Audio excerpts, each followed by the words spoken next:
Hi, everyone. Thank you so much for joining us today. As you are coming into our webinar, we're just going to wait a minute or two to make sure that everyone who is planning to attend is here. If you've attended a previous webinar, you might know me already, but my name is Kate Dalengowski, and I'm the Director of Special Events here at Drexel. And part of my role oversees Welcome Week, Family Weekend, and the Drexel Family Association. As such, these family web chats and webinars. I know that a question we're going to get a million times tonight is when are the recorded sessions being posted? I did confirm that they will be posted early next week, ideally Tuesday, so you can keep an eye out. The same place that you registered for this one, you'll be able to access the historical data there as well. Just a little bit of housekeeping about our time together today. We have a couple of different offices that are represented. Each of those offices will talk a little bit about the services that they offer to our Drexel students. And then you have time for question and answer. So our time together is really driven by what you want to talk about. So if you have a question, even if it's not related to who's talking at the time, pop it in the Q&A and we will go through just as many questions as we can in the hour that we have together. So again, welcome, and I am now going to toss the proverbial mic to my colleague Rebecca Weidenthal to talk a little bit about our services that we offer. Rebecca, off to you. Thanks, Kate. It's so great to be here with you and my colleagues here at Drexel, who are great champions for academic support and academic success. We are a team across campus, and everyone has a lot to offer in very specific ways. And one of the best things I think about Drexel is that we rely on each other. We circle the dragons to help your students. So congratulations to all the families and especially to the students. And we hope that this is going to be the beginning of a really wonderful experience. So as Kate said, my name is Rebecca Weidenthal. I've been at the institution in many different capacities since 1989. And I've had the privilege of working with various populations of students to really support their academic progress and success. In particular, at the moment, the group that I oversee is military connected students. So if anyone in our audience is a veteran, is actually using their GI Bill to support students, education, or a veteran, then refer them directly to me. I also have a team of really talented colleagues. The first office that I'll tell you about is the Office of Intercollege Advising. And basically they are a hub to provide every advisor on campus with information, resources, protocols, and to really ensure that all of our students, regardless of what major they're in, will receive excellent advising.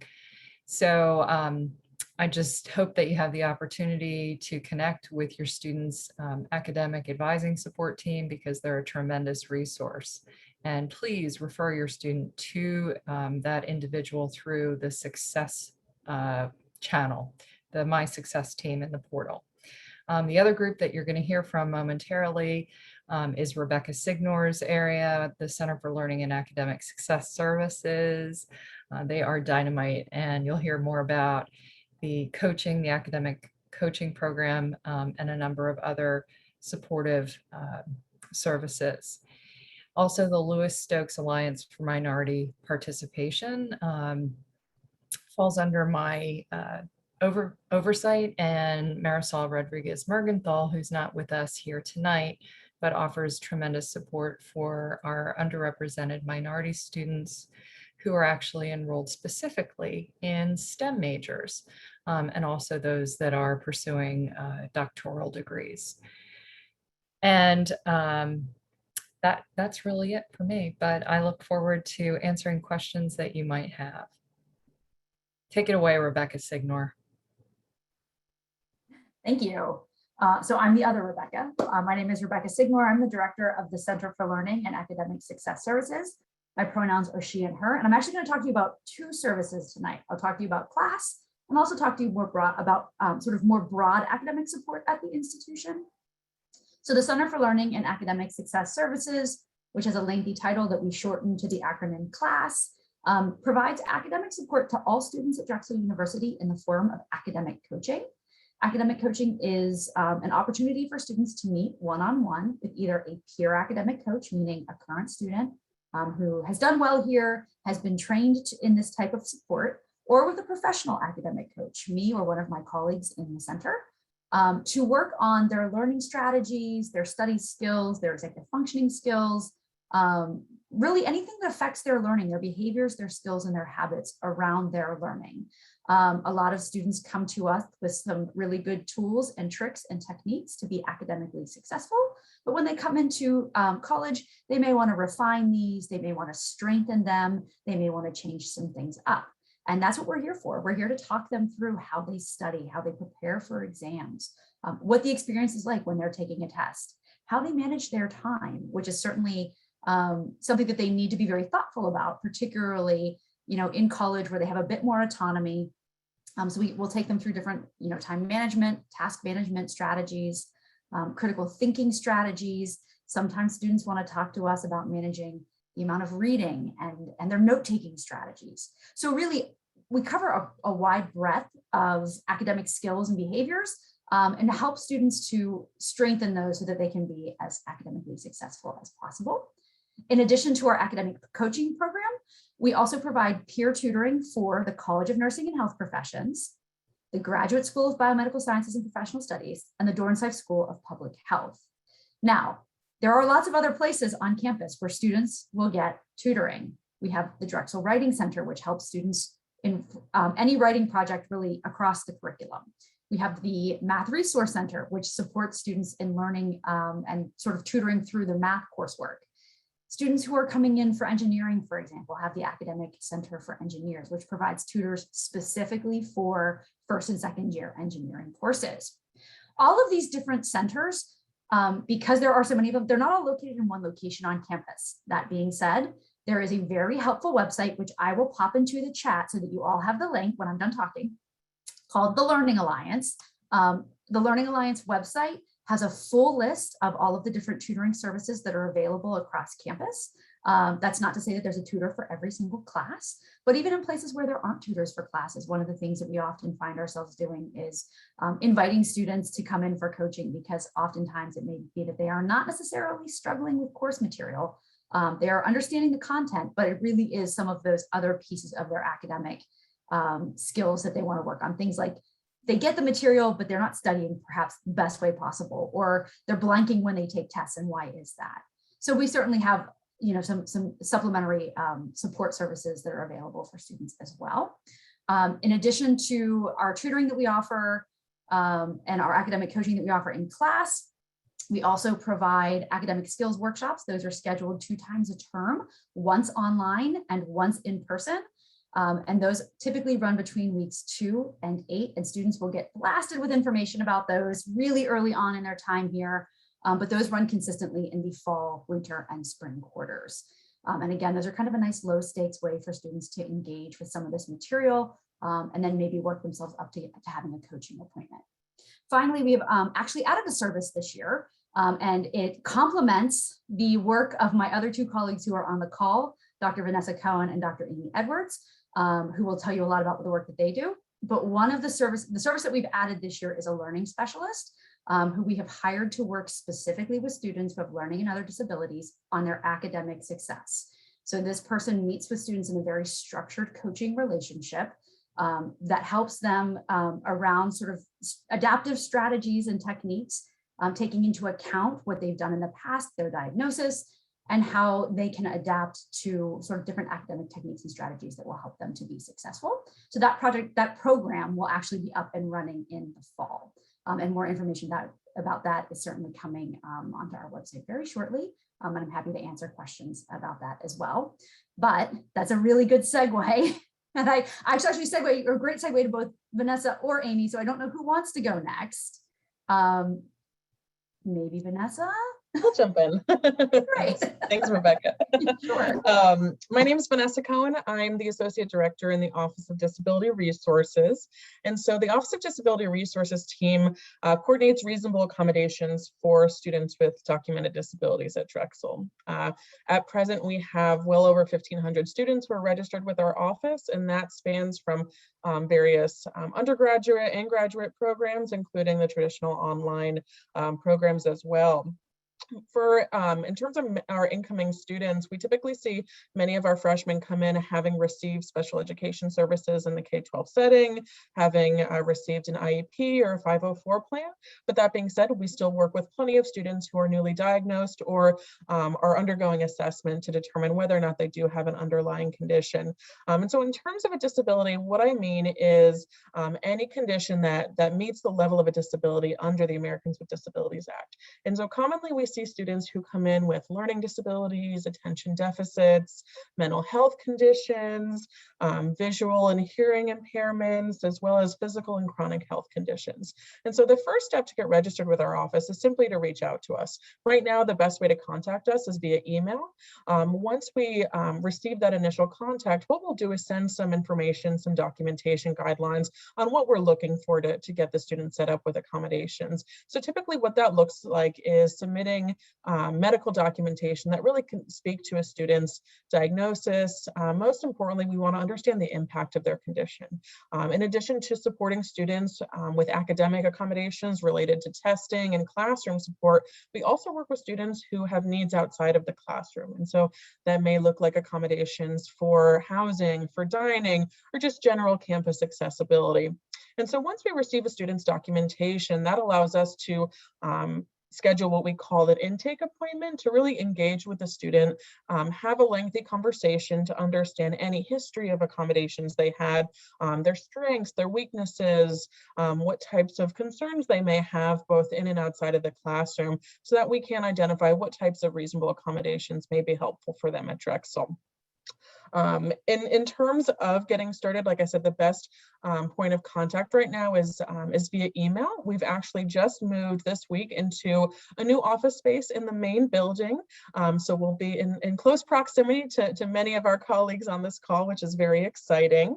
In terms of some other programming, we're actually spearheading a new initiative this fall for a peer mentoring program within our office, where we're matching up peer mentors and mentees who are both registered students with disabilities to help with that transition, especially post-pandemic, to really help them with that return to campus. And so if you're interested in that program and participating and or are curious to know a little bit more about accommodations in that process, please do contact us. There's more information on our website as well. And we also have virtual walk-in hours right now, Monday through Thursday between 1 to 2. We work very closely with all of the departments represented on this call, and we're very eager to return to campus and see the faces of our students again.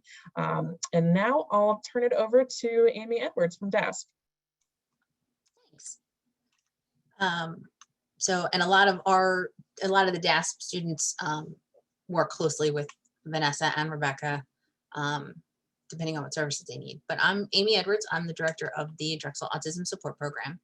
The Drexel Autism Support Program is in student life. We offer students who are neurodiverse. They don't necessarily have to have autism, but we offer peer mentors. So peer mentors are typically upperclassmen. They'll meet once or twice a week with students, and they'll do anything from getting a cup of coffee to helping them join a student organization to studying biology. Just depends on what the student would like. We collaborate closely with the A.J. Drexel Autism Institute and Steinbright Career Development Center. We do ask all students to sign consent forms that allow us to kind of talk to advisors and talk to co-op advisors, but we never talk for a student. So if a student has a problem with a professor, we're going to help them figure out how to have the conversation. We'll help them figure out how to draft the email, but the communication is going to come from them. We also do not require a diagnosis, which is different from the Disability Resources Office. And that's for a couple different reasons. There are a lot of students on campus that aren't diagnosed. And just for that reason, if a student comes and says they need help with, executive functioning or time management, we will help them with that. We also work closely with the Dragons Prep Summer Program. We do academic and employment coaching. We just hired an employment advisor specifically for DASP students. And she's been great working one-on-one with our students to help them obtain co-op and employment after school, after graduation.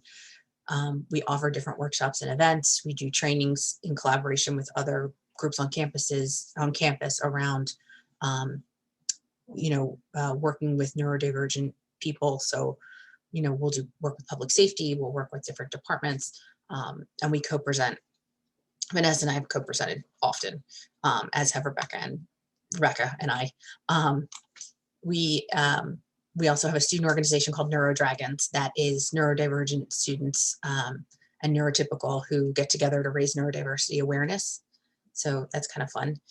And then we also have, we offer a 1.5 credit course that is offered the first 3 terms of a student's time here. And the first 2 terms kind of help with the transition to college. The 3rd term talks more about employment and some of the, we worked with the co-op faculty and kind of honed in on some of the things that our students struggle a little more with. And that 3rd term kind of helps with that. So that's kind of it for DASP, as we call it. If you have any questions, let us know. Thank you so much, everyone. So I am just going through the question and answer. There was a question that came through that the chat is disabled. Yes, you should be able to see the chat but not respond in there. We're just asking that any questions be utilized in the Q&A section so that folks who might need to read a question can read them there as well. The 2 questions that came in prior are specifically about COVID vaccine records and vaccination records. That's not really the expertise of this panel tonight, but I did put information in there. So if you have questions about vaccine records or anything like that, you should email COVID-19 questions at drexel.edu or healthimmu, HEALTH, IMMU at drexel.edu, and those folks will be able to assist there. And then in addition, just to repeat what Vanessa had talked about previously, the best email in order to find out and request a meeting with the disability services is disability@drexel.edu, and I did pop that in the chat as well. It looks like we do have a couple of questions coming in, so I will ask the questions out, and I'll try to direct it to the correct person. If it's not, feel free, anyone on the panel can grab it. Amy, I'm going to send this one to you first. If a student anticipates exec functioning challenges from the start, should they reach out as soon as classes start, or should they wait until they have started classes? Peer versus professional, what do you think is the best option? So you could reach out to any of us about that, and then based on what your needs are, we can kind of figure out.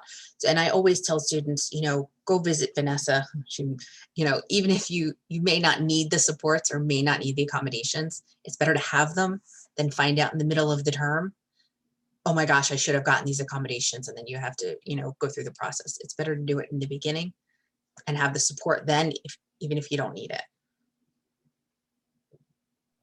Awesome, thank you.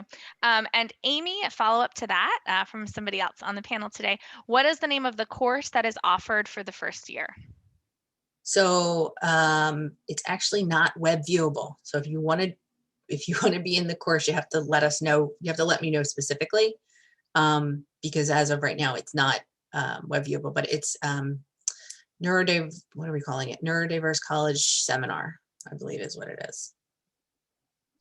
Awesome. And I think that was the same question that I see here as well. What was the name of Miss Edwards' program?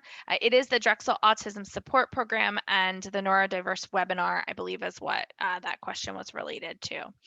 I don't know that anyone here today, maybe you can touch on this. What resources do you have for students that may need mental health services, such as therapy, counseling, or med checks that don't require reasonable accommodations? Can anyone address that on panel?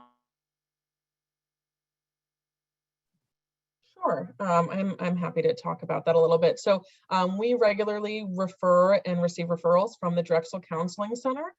They're a fantastic resource that's available to students on both our University City and Center City campus, as long as a student is enrolled full-time. The Drexel Counseling Center, they do offer both individual and group therapy for students on various topics. They are held to strict confidential guidelines. They work with students who may have concerns about certain symptoms related to a mental health condition, but don't have a formal diagnosis or any history of treatment. But they also work with students who do have, have a long history of psychiatric care. They do have a case manager by the name of Randy Hoffman as well. Randy is actually someone who can help students identify a local provider who's in their network for insurance purposes. And so if a student does, currently have services and they want to continue care in the Philadelphia area, Randy Hoffman would be a really great point of contact to get that set up. But otherwise, the Counseling Center is a really great resource, certainly not required to have accommodations. They will work with students really based on their individual needs. But like I said, they do offer some other group therapy workshops and such on various topics surrounding mental health and well-being as a whole. Awesome, thank you. I'm going to jump into the next question. How can a parent assist a dyslexic son how do they get private editing support locally for writing assignments over 4 years? Are there any connections that Drexel can help them make? So Drexel University has a writing center, which is available and free to all students. And so I would first encourage any student to seek the support of the Drexel Writing Center. They're not an editing service. They will help your student to strengthen their editing skills. So they won't do the editing for them because that is part of the writing process. Students are expected to complete the writing process on their own, but they will work with a student to do sort of supplementary work to help them to become, to strengthen that skill. It's part of their writing abilities. Typically, and I can't say for sure for the Writing Center, I know from my center in particular, we do not refer out to private tutors. We encourage students, if that's what they feel like they need to do, that they need to find that on their own, because we cannot vouch for the integrity or the skill level of anybody who does this kind of work on the side. We take academic integrity very seriously, and we would be not doing our due diligence if we were just referring to people who we couldn't ensure were not taking students down a path that might get them into trouble with the university by completing assignments for them and that sort of thing. So I would say it's not likely that there is someone that within like the Writing Center that's going to refer for a private service like that.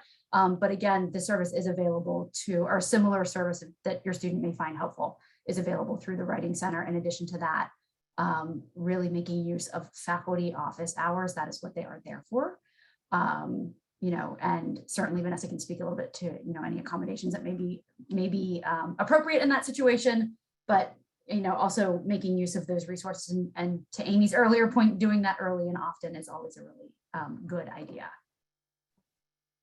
Absolutely. I know that we've had some students come in with dyslexia and other learning disabilities, seeking use of certain assistive technologies such as Grammarly, to help with other assignments and such. But we do have other accommodations as well.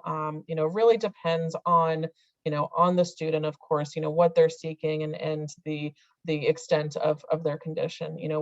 We often see students who come in with multiple conditions, and so obviously that they may have more additional challenges than simply having one diagnosis. But there are certainly testing, classroom, and other accommodations that can be explored for students with that condition. Awesome, thank you. This is a question that I don't think in my 4 years we've ever had. Vanessa, I think this one might be up your alley. If a student studies abroad, will the disability resources that they have accommodation for at Drexel be available to them in their study abroad location? So that's a great question. So the answer is typically yes. And for classroom and testing, it's much easier to coordinate than something like housing, because that can really vary dependent on, study abroad location and the room and board options. But if a student is simply seeking to essentially transfer their accommodations, then we would work with them and their co-op advisor in the study abroad site to make sure that they have the necessary information. It typically involves us just providing a copy of what we call their accommodation verification letter, which outlines all of the approved accommodations. And then that way the student will have access to them while they're on study abroad. Awesome, thank you. I want to actually drop in here just to say a couple of notes for students and families that are starting their Drexel journey in the next month or two. Students, if they have not already, should have quote unquote picked up their accounts. There's important information that is going to their Drexel email address. When they applied to Drexel, they apply with whatever email address that they use normally. But things like housing, campus updates, welcome week information is then all going to their Drexel email address. So if your student has not yet picked up Drexel accounts, including signing into your Drexel One portal where you'll have access to your academic advisor, your co-op advisor, your liaison in Drexel Central. It's really critical that they do that now to make sure that they're not losing any important deadlines or missing that information. And the second, now that we're talking all about different support services, disability services, this is related to a couple questions we have in the queue.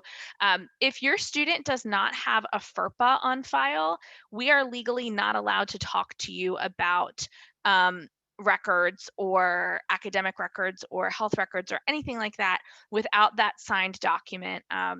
So once your student starts, if you call and have questions not related to disability services, but you have questions about a bill, you have questions about a class, unless that FERPA form is signed, we are legally not allowed to talk to you. So I would highly suggest that number one, have your student pick up their Drexel accounts, because then you can, number two, go into Drexel One for your student, with your student to sign those FERPA forms. So that's just my little tidbit that I've learned over the past couple of years being at Drexel, to make sure that that's really on the forefront coming in, if that's something that you want to help your student with. So now to get off of my my little soapbox for a minute, we talked about this briefly, but what is the best way for us, a family member, to help their student locate ongoing psychological support? Vanessa did talk about that. Randy Hoffman can help you based on your student's insurance, connect with someone that can help find that additional psychological support if needed. Vanessa, this is on the flip side of disability support that we have not touched yet. What about celiac or food accommodations and food-related allergies or things like that? Great. So celiac disease and certainly other food, or environmental allergies are certainly conditions that we accommodate in both housing and dining. Typically, we see students with celiac disease seeking either a modification or an exemption from the meal plan, given that it is a requirement for first-year students. And so I would say to the student who has celiac or other students with food, and other allergies, if they have concerns about cross-contamination or options that may be available to them, certainly reach out to our office so that we can discuss different accommodations. There's also a registered dietitian through Airmark, our campus dining services. Her name is Mackenzie Proctor, and she's a really wonderful resource for students who do want to access the meal plan, but want to get a better understanding and work collaboratively with someone who can help identify their needs for dietary purposes. Awesome. Thank you. Amy, we have a question related to DASP. Is the DASP program only available via student outreach and not for parents to help make the connection? The parent seems that they will be on campus in a couple of weeks and would like to make appointments where appropriate. Yeah, so once they've started school, typically we try only to communicate with the students. However, they haven't started yet. So if a parent reaches out and we schedule a meeting, that's more than welcome to do that. I actually encourage that more because it kind of helps the student get acclimated a little bit better. Yeah. Awesome. Thank you. Oh, This one is, oh, Rebecca has her hand up. sorry. Go ahead, I Rebecca. just wanted to kind of piggyback off of Amy's comment about, helping students to be advocates for themselves and empowering them with lots of information and points of contact and encouraging them to begin to explore on their own. I think that's developmentally a really important next step, and many students are already doing that. But obviously, you know your student best and will know if and when they're ready to do that. Otherwise, you can certainly reach out to us. One of the things that I think is super empowering for our students, our new students, is the Welcome Week Ready, Set, College series. And I was hoping that Rebecca Signor would have some time to talk about that, as it's super relevant to this particular session. And then also maybe to comment a bit about the uniqueness of University 101 and what a great touch point that is for new students and their faculty, their college, and oftentimes a source of referral to all of us and some of our campus colleagues. Sure, and of course it just started thundering and raining very hard here, so I'm hoping that the sound isn't interfering too much. So Ready, Set, College is a series of workshops that are embedded in Welcome Week, a number of which are being offered sort of in hybrid modalities this year, offered either twice, once in person, once online, or online, depending on students, their ability or their ease of getting back and forth to different places. And those are really designed to give students some quick, easy, upfront, just-in-time learning opportunities about what it is to be a college student. So there's a presentation or a workshop on how to read a syllabus and why a syllabus is important and what the heck is a syllabus. There's a presentation on sort of how memory works, how we retain information, then how we move ourselves past memorization to like a little bit of a deeper learning experience. There's information about, there's one called Professors Are People Too, and sort of getting comfortable approaching professors, sort of humanizing them, because sometimes we put them on a bit of a pedestal and they feel a bit distant from us, but really they are people. I always joke and say, they sit on beaches and read novels all of the time. And so do our students, or they watch Netflix and so do our students. So kind of helping students to navigate some of these like softer skills, I think, that come with becoming a college student. And it's a lot of information. There's a lot of really fun stuff that I get to give Kate kudos. It gets packed into Welcome Week, but there's lots of opportunities for learning as well. And then Rebecca had referenced University 101. First year students, true first year students, most of them in their first term, although some of them take it a little bit later in the year, take a course called University 101. And that course, again, is really designed to help students transition to their life in college. It helps them think about, again, time management. We talk about that a lot here because it's a really important thing. But also helping to sort of acclimate to the structures of their college or their school or their program, to connect with their colleagues and their classmates in those programs.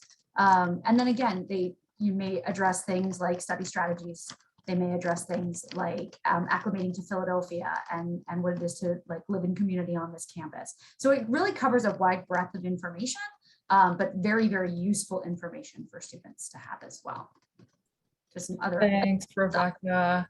The other thing that is flowing from this conversation, which I think is super relevant as well, is that Drexel University hosts a program to support first generation college students.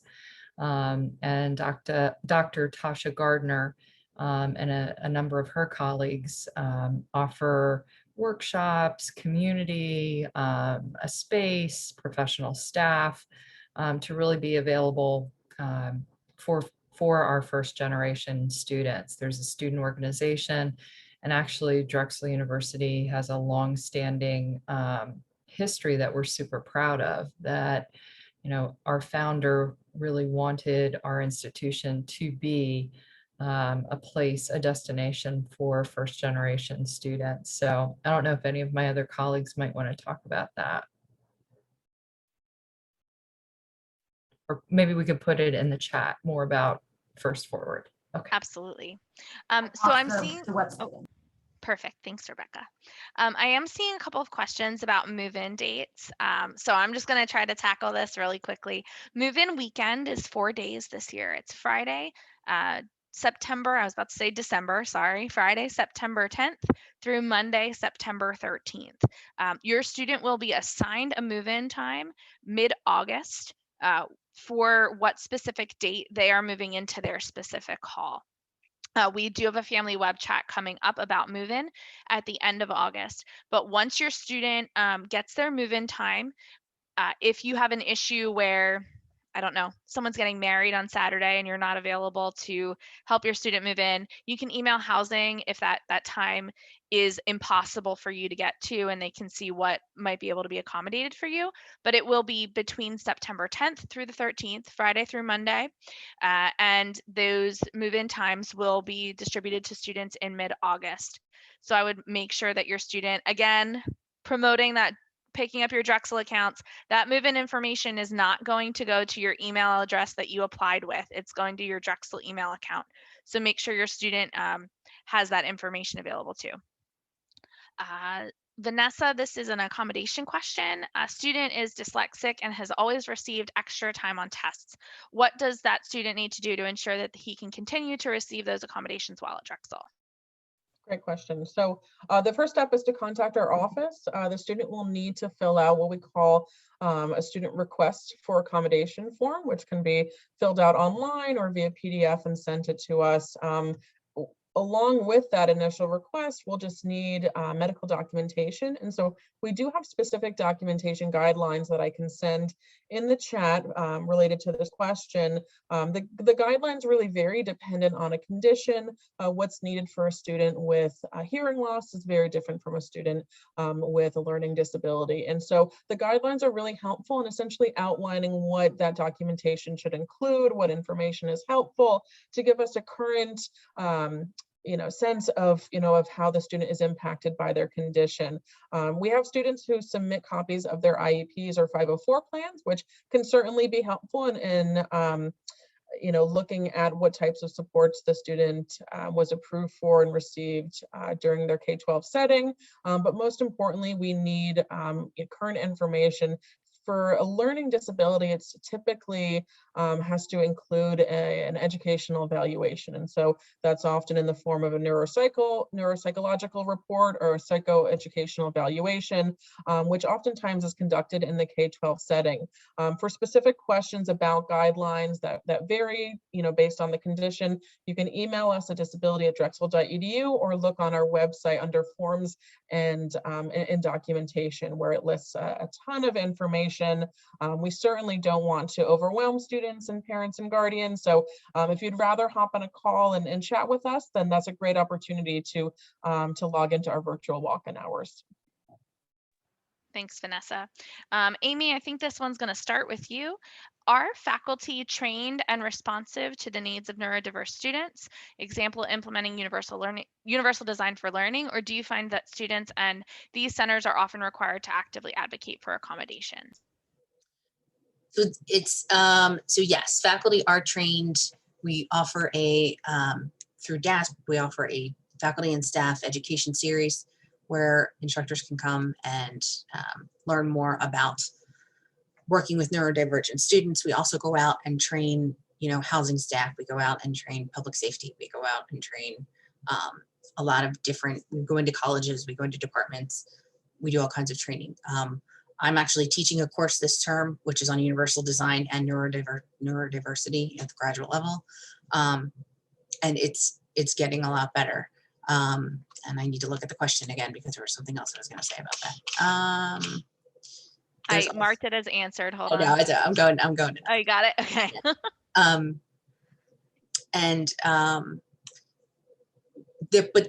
We also do encourage students to advocate for themselves. So between Vanessa's office, Rebecca's office, we are also kind of working at it from both ends, where we are doing trainings, but we're also, encouraging students to advocate and request things. If a professor, because a professor may get 20 AVLs that are giving them accommodations, it's good for the student to go up and say, hey, I'm so-and-so, just want to remind you that I have this accommodation type thing. So yeah, yes. The Thank short you. answer. I don't know who wants to pick this next one, but whoever wants to jump in. Which service or support do you recommend for ADHD students, and when should they seek that service? So since my mic's off, I'll take a stab at it. So they should definitely seek out accommodations as soon as possible. Again, whether they need them or not, I think they should go, and use any accommodations that they can, or request any accommodations that they can. Then they would probably want to go to the Center for Learning and Academic Success Services, because we do have a learning specialist there who can work with ADHD students, who I also will be working with to kind of partner with. And then if there's additional accommodations or support needed, then I'll chime in there. I cover everything? Okay. Awesome. Long story Teamwork. short, all of us. All of us. All of us and early. Yeah. Teamwork makes the dream work. does. Honestly, as early as you can, if you think that you need something or you have a question, it never hurts to send an email out. We might say, oh, we don't need that for 3 months, but at least you know that you don't need it for 3 months, and not 3 months later say, oh, you actually needed that 2 weeks ago. So ask the questions now. That's what we're here for, and we're really happy to be able to attempt to provide those answers for you. Vanessa, this one is for you. Do you make accommodations for commuter students who have a physical disability that may need transportation from the train station to campus? Great question. So we do offer private transportation through facilities as an accommodation. However, I will say that the transportation is limited to certain parameters of the university city campus. I believe extending from 31st Street to 34th Street. That being said, depending on the distance to the student's class, we can certainly work with the registrar's office to get classes close together, and or priority registration for the student if there are additional impacts of their mobility or their condition that, especially as a commuter, we want to be mindful of that, and then of course mindful of any safety concerns with them traveling independently from 30th Street. So I would say, please do reach out to us so we can start that conversation and get a better sense of, between transportation and the registrar's office, what types of accommodations we can, we can put in place. Thanks, Vanessa. As a follow-up to that, something that I did not think of or realize is that if students need a temporary accommodation, you can also reach out to Vanessa as well. Following up that need for transportation from the train station to campus, if a student breaks their ankle and needs an additional accommodation that way, that's also something that Vanessa's office would facilitate. The student might not need that accommodation the whole year, but certainly while that imaginary ankle is healing, it might be something that they need. So don't think of Vanessa's office just as something that needs to be permanent for the whole your whole academic tenure at Drexel, but it might need to be something that happens temporarily. So I'm picking up tricks and things that I'm remembering from previous conversations. I don't see that we have any additional questions in the chat. So I do want to just take a minute to talk about the next couple of sessions that we have. And please, if you have more questions, put those in there.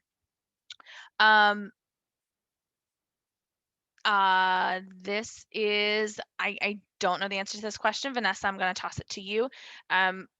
This is in regards to terminology. Why does the school still call language learning challenges a disability? So that is a question that we've received in the past, also kind of pertaining to why our office is called, the Office of Disability Resources. Essentially for us, it kind of goes back to the Americans with Disabilities Act, which really is what prompted so much advocacy and change in order for students to be able to access post-secondary, education. And so for us, it's there certainly can be stigma surrounding any type of disability, but for us, we view it more so as, something that is very much positive, very much something that a student should be proud of, and are entitled to supports because of their disability. In order for a student to be deemed eligible for accommodations, they do have to have a documented disability, which is why we can only work with a certain, number of students at the college level. It's, really, because of the association with the ADA and Section 504 of the Rehab Act, we are able to provide these supports to students to help level the playing field, so to speak. And so while, I've certainly heard from students who, who feel that kind of labeling, them and focusing on a condition can actually, feel like they're being stigmatized. We really try and focus on the opportunity that that allows for educational accommodation, support, and advocacy because of having a disability, and view it as something that we want students to be empowered by. Thank you, Vanessa. I will take the next couple of minutes to talk about our upcoming chats. If anybody has any last minute questions that are coming in, we do have about 10 to 12 minutes together. I know that for those of you who were not able to join us at the beginning of the session, the questions, when are the other ones being posted? We finally got the recordings to download properly, and they will be posted. Yep. Stacy, I'm addressing this question right now. They are going to be posted by Tuesday of next week. So keep an eye out. We got the data to download correctly. Finally, I'm not the most technologically advanced person, so I appreciate your patience there. And upcoming, we do on August 18th, Tuesday from 6 to 7 p.m. We have a family chat about Welcome Week and getting involved on campus. That is where my area of expertise. So I feel like I can finally address some specific questions, as well as our campus partners in campus engagement and our different student centers on campus with how your student can get acclimated to life on Drexel's campus. And then the big one where all of the questions I'm sure will come into play on Tuesday, August 24th about move-in and what move-in looks like on Drexel's campus, what you can and cannot bring to campus, what our move-in experience looks like. As a sneak peek, you don't have to carry anything into your residence hall. So hopefully it will be a relatively calm day for everyone. But those are the family chats that are upcoming. I don't see that we have any additional questions. So I am going to just ask our panelists if they have any last minute words of advice that they'd like to share with our families before we end our time together today.